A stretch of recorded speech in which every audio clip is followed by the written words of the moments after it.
Welcome to this explainer. Today, we're unpacking exactly how a satirical youth movement rapidly escalated into a full-blown national security flashpoint. You've probably seen the memes, right? The Cockroach Janta Party, or CJP, has practically dominated our online feeds lately. But today, we're going to strip away the jokes and look at the much darker side of this movement. We're drawing directly from the latest reports and investigations to see what's really going on. Here is our roadmap for today. We'll be moving through 5 main sections. Section 1, Satire Meets National Security. Section 2, The B Team of Terrorists. Section 3, Foreign Funding Allegations. Section 4, The Sansad Chalo Violence. And finally, Section 5, Probing a Larger Conspiracy. So let's jump right into Section 1, Satire Meets National Security. The CJP actually launched back on May 16, 2026. It was originally born as viral political satire demanding accountability for national exam leaks. It was basically a massive movement poking fun at a highly controversial judicial remark that compared unemployed youth to, well, cockroaches. But man, the tone shifted incredibly fast. Even though they had official permissions for some of their initial protests, they almost immediately faced FIRs, police complaints, for alleged anti-national activities and found themselves under intense national security scrutiny. This situation got so intense that the government actually blocked the group's X account. They cited Intelligence Bureau inputs, raising serious concerns over India's sovereignty and national security. But, in a massive twist, the court stepped in. The Delhi High Court restored the account, ruling that the government's perceived threat of chaos just wasn't a valid reason for a ban anymore. That brings us to Section 2, The B Team of Terrorists. This is exactly where the political framing takes a really dark turn. Union Education Minister Dharmendra Pradhan didn't hold back at all. He directly labeled the CJP as dangerous agitators, explicitly calling them the B team of terrorists and disruptive elements. So the state was definitely no longer treating this as just a nuisance. They were officially branding the movement as a fundamental threat. But the CJP wasn't taking that lying down.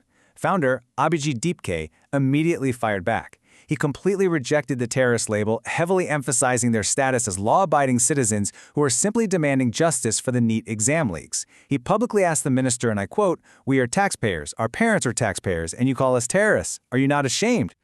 Now, let's dive into Section 3, Foreign Funding Allegations. The controversy deepened significantly when Union Minister Kiran Rijiju publicly suggested that the movement was being artificially pumped up by foreign elements. He actually said, "I pity those who seek their followers in social media from Pakistan and the George Soros gang."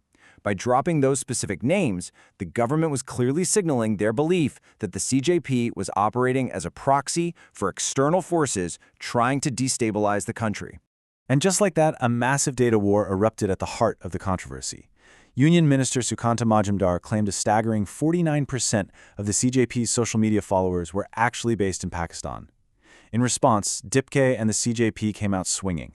They posted live screen recordings of their analytics, backed by independent estimates, showing that 94% of their audience was firmly rooted in India.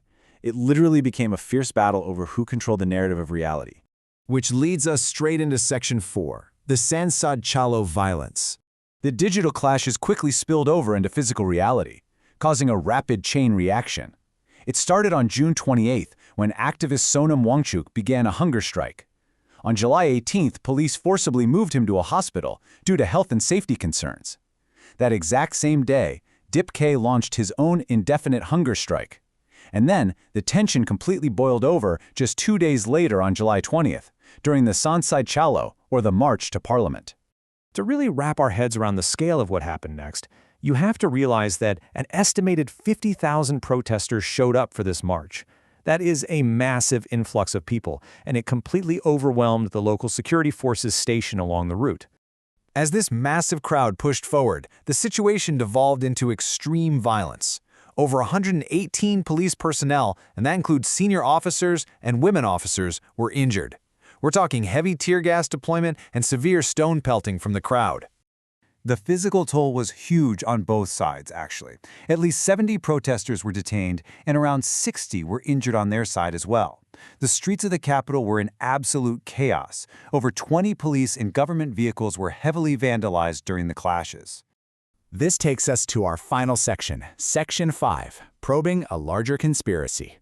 In the aftermath, the Delhi police have absolutely thrown the book at the movement across 5 separate FIRs. They're invoking severe Parthian Nyaya Sanhita sections. We're looking at Section 111 for unlawful assembly, Section 132 for assaulting public servants, and crucially, Section 61.2 for outright criminal conspiracy.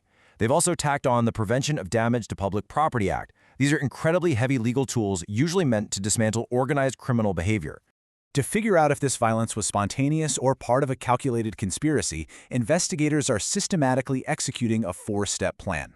First, they are analyzing CCTV and drone footage. Second, they're deploying facial recognition technology to ID the rioters. Third, they are meticulously reviewing social media planning logs. And fourth, they are even investigating unauthorized drone flights that took place right over Parliament during the chaos. So as the state bears down with these severe legal probes, we have to ask, if the police do uncover a larger criminal conspiracy, is there any coming back for the cockroach movement? How does a movement that started as a satirical internet joke survive the crushing weight of national security and conspiracy charges? It is a stark reminder of how incredibly fast the lines between digital parody, youth frustration, and state security can blur. Thanks so much for joining me on this explainer, and definitely stay curious.